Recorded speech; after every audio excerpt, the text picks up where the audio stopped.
Hello everyone, welcome to the exciting world of physics. तो आज हम लोग दो बहुत ही इंपॉर्टेंट क्वेश्चन पर डिस्कस करने वाला है रिगार्डिंग 12th बोर्ड एग्जाम। दरअसल 1 फरवरी से बिहार बोर्ड का एग्जाम स्टार्ट होने जा रहा है, तो उससे रिलेटेड कई स्टूडेंट ने मैसेज किया, कॉल आया कि सर बहुत ज़्यादा टेंशन में आ गया, बहुत ज़्यादा डर लग रहा है, तो बताएं इसको कैसे ओवरकम किया जाए। दूसरा बहुत ही इंपॉर्टेंट क्वेश्चन ये था कि सर इस लास्ट टाइम में हमें क्या पढ़ना चाहिए, ठीक ना। तो मेरे ख्याल से जितने भी स्टूडेंट हैं सभी लोग इन चीज़ों को फेस कर रहे होंगे, राइट।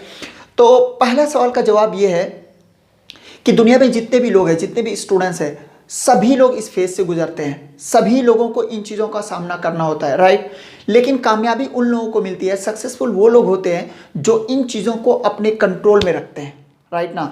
इन चीज़ों को अपने ऊपर हावी नहीं होने देते हैं। तो सवाल उठता है कि सर इसको कैसे कंट्रोल में लाया जाए। तो इसके लिए पहला पॉइंट ये है, पहला चीज़ ये है, पहला स्टेप ये है कि आपको क्या करना होगा कि पॉजिटिव सोचना होगा, ठीक है। पॉजिटिव सोचने से सिर्फ नहीं हो जाएगा, आपको पॉजिटिव सोचने के साथ साथ मेहनत करना पड़ेगा, ठीक ना। सो करके पॉजिटिव नहीं सोचा जाता है, पॉजिटिव सोचना है और फिर मेहनत करना है। जितना ज़्यादा मेहनत करोगे उतनी ज़्यादा कॉन्फिडेंस बिल्ड होगी और फिर सारी टेंशन खत्म, ठीक ना। और ऐसे भी आपके पास दूसरा कोई ऑप्शन नहीं है। निगेटिव सोचने से अगर आपका भला हो जाता है तो सोचो, कोई दिक्कत नहीं है। तो हमारे पास चॉइस नहीं है, सिर्फ एक ही ऑप्शन है और वो ये है कि हमें पॉजिटिव सोचना है कि अच्छा ही होगा, ठीक है।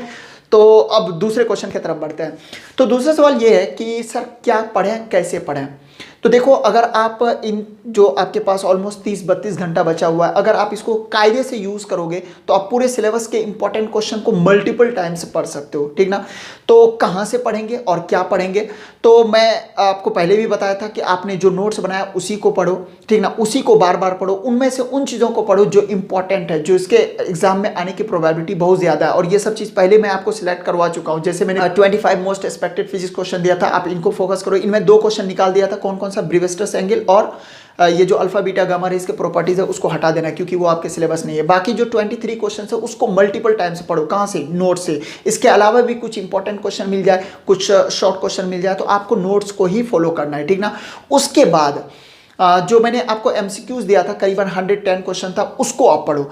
इन 2 चीज़ों को मल्टीपल टाइम्स पढ़ो, तो इसको ज़्यादा मतलब पढ़ने में ज़्यादा टाइम नहीं लगेगा। और इसको मल्टीपल टाइम से आप पढ़ोगे तो क्या होगा कि पूरा सिलेबस आपके ग्रिप में आ जाएगा, सारी चीज़ों को आप एक बार फिर से देख लोगे, ठीक ना। तो ऑब्वियस सी बात है, कॉन्फिडेंस बिल्ड कर जाएगा फिर, ठीक है। और कहीं कोई घबराने वाली बात नहीं है। दूसरी एक और इंपॉर्टेंट बात है कि अपने बायोलॉजिकल क्लॉक को सही रखना है। बायोलॉजिकल क्लॉक का मतलब क्या हुआ, जैसे कि कल आपका पेपर होगा, जो 1 तारीख को पेपर होने जा रहा है, तो आपका जिस शिफ्ट में है, जैसे 9 से 12 अगर पेपर है, तो आज आपको चाहिए कि यानी कि संडे को जो आप सुबह सवेरे उठो और 9 से 12 आप बैठे रहो, चुपचाप पढ़ाई करते रहो टेबल पर, ठीक ना। इस बीच में कुछ और काम मत करो, उठना बैठना नहीं है, चुपचाप बैठ करके पढ़ाई करते रहना है, ठीक है। तो इससे क्या होगा ना कि आपका बायोलॉजिकल क्लॉक सही हो जाएगा और परसों जो आप एग्जाम हॉल में जाओगे तो आप बेटर परफॉर्म कर पाओगे, क्योंकि आपका बायोलॉजिकल क्लॉक सही हो चुका होगा। तो हैबिचुअली आप अच्छा काम कर रहे होंगे, ठीक है।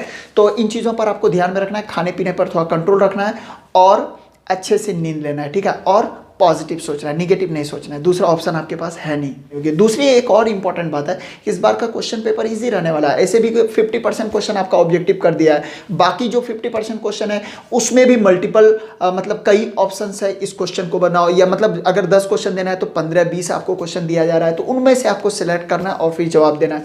तो मेरे ख्याल से एग्जाम बहुत ही ईजी होने जा रहा है, कोई बहुत ज़्यादा टेंशन लेने वाली बात नहीं है, ठीक ना।